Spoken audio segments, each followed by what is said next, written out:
Hello students, welcome to Shumaya nursing study. आज का जो हमारा टॉपिक है वो इम्यून सेल्स से रिलेटेड है। इम्यून सेल्स में जो बी और टी सेल्स हैं उस चीज़ से रिलेट करता है आज का हमारा टॉपिक, क्योंकि जो इम्यून सेल्स हैं सच एज बी और जो टी सेल्स हैं ये हमारे बोन मैरो के अंदर प्रोड्यूस होते हैं।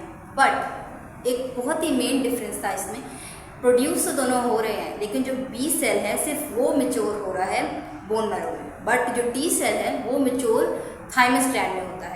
इसकी मेन रीज़न जो है वो उसके बारे में आज हम स्टडी करेंगे, क्योंकि ये कॉन्सेप्ट जो है वो बहुत ज़्यादा इम्पॉर्टेंट है स्टूडेंट्स के लिए, क्योंकि ये जो है एक कॉम्प्लेक्सिटी डाल देता है, कन्फ्यूजन डाल देता है कि क्यों जो है बी सेल्स जो है वो मेच्योर होते हैं बोन मैरो के अंदर और टी सेल्स मेच्योर नहीं कर पाते बोन मैरो के अंदर। तो इसकी क्या रीज़न है, इसकी बहुत मेन रीज़न है, उसके बारे में आज हम स्टडी करेंगे।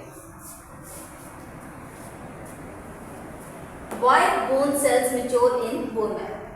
अब हम सबसे पहले स्टडी करते हैं कि बोन मैरो जो है उसमें बी सेल्स ही क्यों मेच्योर होते हैं।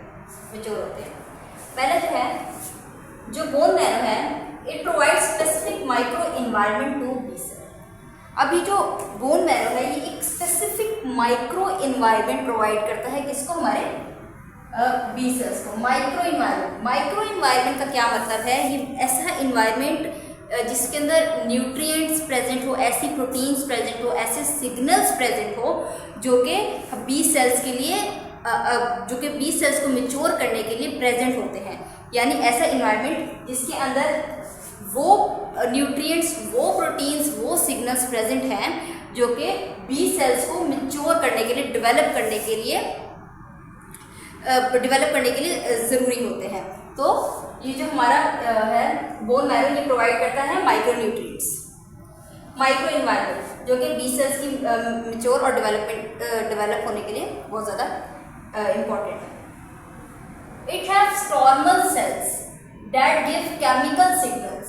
इसके अंदर जो बोन मैरो है वो क्या प्रोवाइड करता है हमारे बी सेल्स के लिए, स्टॉर्मल सेल्स। स्टॉर्मल सेल्स क्या होते हैं, ये एज अ केयर टेकर होते हैं, as a care taker work कर रहे होते हैं। एक होते हैं जो हमारे स्टेम सेल्स जो हीमोपोइटिक सेल्स स्टेम सेल्स होते हैं, हम क्या करते हैं प्रोड्यूस बोन मैरो के अंदर प्रेजेंट होते हैं और यहीं से हमारे इम्यून सेल्स और ब्लड सेल्स जो है वो फॉर्म होते हैं। ठीक है, और दूसरा क्या है हमारा स्टॉर्मल सेल्स, ये एज अ केयर टेकर की तरह एक्ट करते हैं, यानी हमारे जो बी सेल्स हैं उनकी केयर करते हैं, उनको मेच्योर होने में हेल्प करते हैं। ठीक है, अब क्या होता है ये जो स्टॉर्मल सेल्स हैं ये एक सिग्नल, केमिकल सिग्नल जो है वो फॉर्म अप करते हैं। केमिकल सिग्नल कौन से, जिसमें इंटरल्यूकिन 7, क्या नाम है उस केमिकल सिग्नल का, इंटरल्यूकिन 7 जो है that helps B cell to grow and mature. पहला क्या हो गया, बोन मैरो ने माइक्रो इन्वायरमेंट प्रोवाइड किया जिसके अंदर ऐसे प्रोटीन्स, ऐसे न्यूट्रिएंट्स, ऐसे सिग्नल्स प्रेजेंट थे जो कि बी सेल्स की मेच्योर होने के लिए, डेवलप करने के लिए ज़रूरी थे। ठीक है, वो इन्वायरमेंट वो हमारा बोन मैरो प्रोवाइड करता है। दूसरी चीज़ स्टॉर्मल सेल्स, यानी एज अ जो वो सेल्स, हम इसको एज अ केयर टेकर कह देते हैं कि वो सेल्स जो एज अ केयर करते हैं हमारे बोन मैरो की और एक सिग्नल सब बनाते हैं जिसको हम क्या कहते हैं इंटरल्यूकिन 7। ये क्या है, एक सिग्नल है जो कि inter means between leukins white blood cells, यानी ये क्या है वाइट जो हमारे इम्यून सेल्स यानी वाइट ब्लड सेल ल्यूकोसाइट्स हैं उसके अंदर एक कम्युनिकेशन का एक सिग्नल का, जैसा सिग्नल्स का क्या है एक चीज़ से दूसरी चीज़ के दरमियान एक कम्युनिकेशन बिल्डअप कर देता है जो कि इम्पॉर्टेंट होता है हमारे बी सेल के अंदर, बी सेल के मेच्योर होने के लिए। यानी ये जो इंटरल्यूकिन 7 है क्या करता है, ये सिग्नल देता है हमारे बी सेल्स को कि अब तुम ग्रो हो, तुम मेच्योर हो। ठीक है, तो ये जो हमारे स्टॉर्मल सेल्स हैं ये ऐसे एक्ट करते हैं एज अ केयर टेकर और सिग्नल बनाते हैं जिसको हम इंटरल्यूकिन 7 कहते हैं। अब इंटरल्यूकिन्स के बारे में पढ़ते हैं कि इंटरल्यूकिन्स क्या है। इंटर मीन्स बिटवीन और ल्यूकिन से क्या मतलब है, ल्यूकोसाइट्स, जिसको हम वाइट ब्लड सेल्स भी कहते हैं। अभी जो इंटरल्यूकिन्स है, inter means between, leukins means leukocytes. यहाँ पर मैंने आपको बताया है केमिकल सिग्नल बना रहा है हमारे स्टॉर्मल सेल्स इंटरल्यूकिन 7 जो कि क्या करते हैं, इसको सिग्नल देते हैं, इसको बी सेल्स को सिग्नल देते हैं टू ग्रो एंड मैच्योर। ठीक है, यानी ये सिग्नल सिग्नल इसके ग्रो और मेच्योर होने के लिए बहुत ज़्यादा इंपॉर्टेंट होता है। दूसरी चीज़, अब हम इंटरल्यूकिन को सिंपली देख लेते हैं। These are the proteins made up of immune cells. ये क्या है? प्रोटीन्स है जो कि इम्यून सेल्स से मिलकर बनी होती है to communicate with the others, ताकि कम्युनिकेट कर सके अदर्स, यानी जो अदर सेल्स हैं, अदर इम्यून सेल्स हैं, उनके साथ कम्युनिकेट कर सकें और उसको सिग्नल प्रोवाइड कर सके। ठीक है, ये अभी जो इंटरल्यूकिन 7 है ये प्रोटीन है। ठीक है, ये एज अ सिग्नल की तरह एक्ट कर रहा है और ये क्या कर रहा है? सिग्नल किसके दरमियान सिग्नल बना रहा है? ये बी सेल के दरमियान सिग्नल बना रहा है कि एक सेल से दूसरे सेल, मतलब ये अगर सिग्नल सपोज जैसा ये है इंटरल्यूकिन, ये है बी सेल। ठीक है, इंटरल्यूकिन एक सिग्नल बना रहा है, ठीक है, कि तुम जो हो ये बी सेल है, मैच्योर हो और ग्रो हो। ऐसे ही सिग्नल ट्रांसमिट करता है, एक से दूसरी सेल की तरफ ये ट्रांसमिट कर रहा है सिग्नल, यहाँ से फिर अगले बी सेल। ठीक है, इस तरह ये जो है सिग्नल बनाता है एक सेल से दूसरे सेल की तरफ। ठीक है, अब दूसरी चीज़ ये क्या है? हमारी प्रोटीन्स हैं जो कि क्या है? Made up of immune cell से मिलकर ये प्रोटीन्स बनी होती हैं। ये इंटरल्यूकिन्स का मतलब ये क्या है? बिटवीन द ल्यूकोसाइट्स, ल्यूकोसाइट्स के दरमियान जो सिग्नल प्रेजेंट है उसको हम क्या कहेंगे? इंटरल्यूकिन्स कहेंगे। सच एज डिफरेंट प्रोटीन्स होती हैं, डिफरेंट इंटरल्यूकिन प्रोटीन्स होती हैं जो कि इनका डिफरेंट वर्क होता है। जो इंटरल्यूकिन 7 जो है ये हेल्प करता है बी सेल्स को to grow and mature. Interleukin जो 7 है वो क्या करता है? ये हेल्प करता है बी सेल को कि ये ग्रो करे, और यानी ये सिग्नल, यानी ये एक ऐसा सिग्नल देता है हमारे बी लिम्फोसाइट्स को, यानी बी सेल्स को, कि तुम जो हो अब ग्रो करो और मैच्योर हो जाओ। इसी तरह जो इंटरल्यूकिन 4 है, ये एक और एग्जांपल है। इंटरल्यूकिन 4 क्या करता है? Make antibodies. क्या करता है? बी सेल्स को सिग्नल देता है नाउ कि अब तुम जो हो वो एंटीबॉडीज बनाना स्टार्ट करो। ठीक है, अब ये सिग्नल भी कैसे देगा कि अगर जिस तरह कोई भी हार्मफुल पैथोजन जो डिटेक्ट किया जाएगा, यानी टी और जो बी सेल्स है ना, ये एक दूसरे के साथ मिलकर काम करते हैं। ठीक है, टी लिम्फोसाइट्स का काम क्या था? डिटेक्ट करना हार्मफुल पैथोजेंस को, यानी जो सेल्स हैं ये उसकी आइडेंटिटी देखता है कि सेल के अंदर हाँ भाई पैथोजेंस हैं भी कि नहीं। ठीक है, अगर तो सेल एंटीजन जो है कैरी कर रहा होगा तो टी लिम्फोसाइट से डिटेक्ट कर लेगा। डिटेक्ट करने के बाद वो सिग्नल सेंड करेगा हमारे बी लिम्फोसाइट्स को। हमारे बी लिम्फोसाइट्स को ये सिग्नल देगा हमारा टी सेल्स, और जैसे ही वो बी सेल्स को सिग्नल देगा, जो बी सेल्स है वो प्लाज्मा सेल्स में कन्वर्ट होंगे। यहाँ पे लिखा है in bone marrow B cells can change into plasma cells, यानी जो हमारे बी सेल जैसी टी सेल ने सिग्नल दिया बी सेल को, बी सेल ने क्या किया? प्लाज्मा सेल में कन्वर्ट हुआ और प्रोड्यूस क्या कर दी? एंटीबॉडीज प्रोड्यूस कर दी। तो इस तरह जो है बोन मैरो ये सारी चीज़ें जो है प्रोवाइड कर रहा है हमारे बी सेल्स, जो कि हमारे बी सेल के लिए इम्पॉर्टेंट है। बी सेल का वर्क ही है एंटीबॉडीज प्रोड्यूस करना और एंटीजन के ऊपर स्टक होना और उसको किल करना।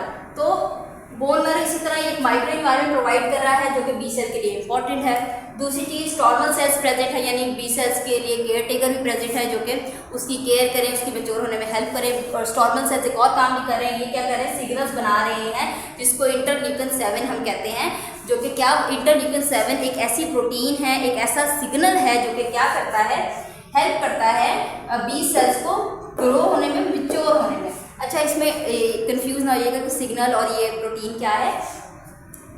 अगर हम इंटरल्यूकिन को देखें तो ये एक प्रोटीन ही है, बट इंटरल्यूकिन का मतलब क्या है कि ये जो प्रोटीन है ये ल्यूकोसाइट्स के दरमियान एक सिग्नल बनाती है, यानी ये प्रोटीन्स एक सेल से दूसरे सेल की तरफ जो है सिग्नल लेकर जाती है कि तुम मैच्योर हो और ग्रो हो जाओ। तो स्टूडेंट, जिस तरह हमने अभी स्टडी किया है कि बोन मैरो हमारे जो है जो बी सेल्स के माइक्रो एनवायरनमेंट प्रोवाइड कर रहा है, स्टॉर्मल सेल्स प्रोवाइड कर रहा है, जो कि इंटरल्यूकिन्स जो है प्रोटीन्स जो हैं जो कि सिग्नल्स बना रही हैं ल्यूकोसाइट्स के दरमियान, और क्या क्या जो है डिफरेंट इंटरल्यूकिन्स प्रेजेंट होते हैं, जैसा उनका डिफरेंट फंक्शन होता है। जिस तरह इंटरल्यूकिन 7 जो है वो ग्रो और मैच्योर में हेल्प करते हैं, और इंटरल्यूकिन 4 जो है वो हेल्प करता है एंटीबॉडीज़ को बनाने में। और तीसरी चीज़ क्या थी कि बोन मैरो जो है वो बी सेल्स में, प्लाज्मा सेल्स में चेंज हो जाते हैं और एंटीबॉडीज़ बनाने में हेल्प करती है, एंटीबॉडीज़ प्रोड्यूस करती है। दूसरी चीज़, why T cells do not mature. Main question यहाँ पे अराइज होता है कि टी सेल्स जो है वो बोन मैरो के अंदर मैच्योर क्यों नहीं होते। It do not provide micro environment to cells. Bone marrow जो होता है वो माइक्रो एनवायरनमेंट जिस तरह बी सेल्स के लिए प्रोवाइड कर रहा है, वैसे जो है टी सेल्स के लिए प्रोवाइड नहीं करता। माइक्रो इन्वायरमेंट का मैंने आपको पहले ही मतलब बताया है कि ऐसा इन्वायरमेंट जिसमें वो न्यूट्रिएंट्स, वो सिग्नल्स, वो प्रोटीन्स और वो इन्वायरमेंट प्रेजेंट हो जो कि टी सेल्स के लिए इम्पॉर्टेंट है, वो प्रेजेंट नहीं होता, जिसकी वजह से हमारा जो टी सेल्स है वो मैच्योर नहीं कर पाते बोन मैरो के अंदर। एक तो ये कॉज हो गई। दूसरी कॉज क्या है कि टी सेल्स बोन मैरो के अंदर मैच्योर नहीं हो सकते, they need a special signal to mature. अब जिस तरह बी सेल के अंदर एक सिग्नल बन रहा था इंटरल्यूकिन 7, जो एक सिग्नल था, एक प्रोटीन थी जो सिग्नल बना रही थी, बी सेल्स को सिग्नल दे रही थी कि ग्रो और मैच्योर हो जाए, वैसा सिग्नल एक जो है वो टी सेल्स के लिए यहाँ पर प्रोड्यूस नहीं हो पा रहा। टी सेल्स को बिल्कुल सेम ऐसा सिग्नल नहीं चाहिए होगा, टी सेल्स के लिए और सिग्नल्स होंगे जो कि बोन मैरो प्रोड्यूस नहीं कर पाती, जिसकी वजह से टी सेल जो है मैच्योर नहीं कर पाते बोन मैरो के अंदर। दूसरी कॉज ये हो गई। तीसरी चीज notch signalling by thymic epithelial cell. अब जो सिग्नल टी सेल्स को चाहिए मैच्योर होने के लिए उससे हम कहते हैं नॉच सिग्नलिंग, जो कि थाइमिक एपिथेलियल सेल प्रोड्यूस करता है। अब ये जो थाइमिक एपिथेलियल सेल है ये हमारे बोन मैरो के अंदर प्रेजेंट नहीं होता। ये कहाँ प्रेजेंट होता है? थाइमस ग्लैंड के अंदर प्रेजेंट होता है। ये तीसरी कॉज हो गई कि ये एक बहुत ही स्पेसिफिक, जिस तरह यहाँ पर एक सिग्नल था इंटरल्यूकिन 7 सिग्नल, एक प्रोटीन जो सिग्नल बना रही थी जो कि इम्पोर्टेंट था बी सेल को ग्रो करने के लिए, वो तो बोन मैरो प्रोड्यूस कर रही थी, बट जो टी सेल्स के लिए सिग्नल चाहिए जिसे हम नॉच सिग्नल कहते हैं, वो बोन मैरो है वो प्रोड्यूस नहीं कर पाती, बोन मैरो के अंदर प्रेजेंट नहीं होता वो सिग्नल, जिसकी वजह से टी सेल्स जो है मैच्योर नहीं कर पाते बोन मैरो के अंदर। ये जो थाइमिक एपिथेलियल सेल है ये भी प्रेजेंट नहीं होते बोन मैरो के अंदर। Thymic epithelial cell have notch receptors. अब ये जो थाइमिक एपिथेलियल सेल्स है ना, जो कि थाइमस ग्लैंड के अंदर प्रेजेंट होते हैं, इसके अंदर नॉच रिसेप्टर्स प्रेजेंट होते हैं। अब क्या पहली दूसरी तीसरी, अब जो फिफ्थ जो रीज़न है नॉच रिसेप्टर की, जो थाइमस एपिथेलियल सेल जो कि थाइमस ग्लैंड के अंदर प्रेजेंट होते हैं, जो नॉच रिसेप्टर्स हैं वो क्या करते हैं? सिग्नल बनाते हैं टी सेल्स के लिए। अब ये जो नॉच रिसेप्टर्स हैं ये भी बोन मैरो के अंदर प्रेजेंट नहीं होगी, जाहिर सी बात है। एपिथेलियल जो थाइमिक एपिथेलियल सेल्स हैं वो क्या करते हैं? नॉच रिसेप्टर्स इसके अंदर प्रेजेंट होते हैं। अब ये नॉच रिसेप्टर्स हैं अब बोन मैरो के अंदर प्रेजेंट नहीं होते, जिसकी वजह से हमारा जो टी सेल्स है वो मैच्योर नहीं कर पाता। These notch receptor binds with the protein called delta-like ligand DLL4। अब ये जो नॉच रिसेप्टर्स है ना, पहली चीज़ तो बोन मैरो के अंदर ये नॉच सिग्नल्स प्रेजेंट नहीं होते, यानी नॉच रिसेप्टर प्रेजेंट ही नहीं होते। नॉच रिसेप्टर किसके अंदर प्रेजेंट होते, कहाँ किस तरह बनते हैं, कहाँ होते हैं? ये थाइमिक एपिथेलियल सेल के अंदर होते हैं। अब वो सेल्स जो थाइमिक एपिथेलियल सेल है ये भी प्रेजेंट नहीं होते बोन मैरो के अंदर, जिसकी अब ये जो नॉच रिसेप्टर है इसके अंदर इसको एक प्रोटीन के साथ बाइंड होना पड़ता है जिसका नाम है डेल्टा-लाइक लिगांड, DLL4 प्रोटीन होती है, जो कि क्या करती है? बाइंड करती है किसके साथ? नॉच रिसेप्टर के साथ बाइंड होती है और ये सिग्नल देती है टी सेल्स को कि वो फॉर्म के वो मैच्योर हो जाए, ग्रो हो जाए। ये जितने भी सिग्नल्स हैं ये हमारे बोन मैरो के अंदर प्रेजेंट नहीं होते। एक दफ़ा दोबारा इसका ओवरव्यू ले लें। माइक्रो इन्वायरमेंट, जैसा इन्वायरमेंट बी सेल के लिए था वैसा इन्वायरमेंट बोन मैरो के पास नहीं होता टी सेल के लिए। दूसरी चीज़, thymus provide a unique signal. Thymus जो है वो एक यूनिक सिग्नल प्रोवाइड करता है जो कि बोन मैरो प्रोवाइड नहीं करता हमारे टी सेल्स को, जिसकी वजह से टी सेल्स मैच्योर नहीं हो पाते। नॉच सिग्नलिंग नहीं होती, क्यों? क्योंकि जो बोन मैरो है उसके अंदर थाइमिक एपिथेलियल सेल्स ही नहीं प्रेजेंट होते। थाइमिक एपिथेलियल सेल के अंदर ही क्या प्रेजेंट होते हैं? नॉच रिसेप्टर्स, जो कि नॉच सिग्नलिंग का एक प्रोसेस जो है क्रिएट करते हैं। अब ये भी बोन मैरो के अंदर प्रेजेंट नहीं होती। जो प्रोटीन है डेल्टा-लाइक लिगांड ये भी बोन मैरो के अंदर प्रेजेंट नहीं होती।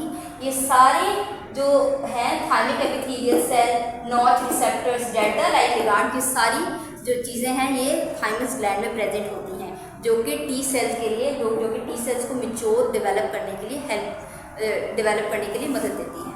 तो ये जो था मेन रीज़न था कि टी सेल जो है वो बोन मैरो के अंदर मैच्योर डेवलप नहीं हो पाते और बी सेल्स जो होते हैं वो मैच्योर कर जाते हैं बोन मैरो के अंदर। तो स्टूडेंट्स, अगर आपको ऐसी ही और इन्फॉर्मेटिव वीडियोस चाहिए तो मेरी वीडियो को लाइक एंड फॉलो कर लो और चैनल को सब्सक्राइब करना मत भूलना। तो मिलते हैं नेक्स्ट वीडियो के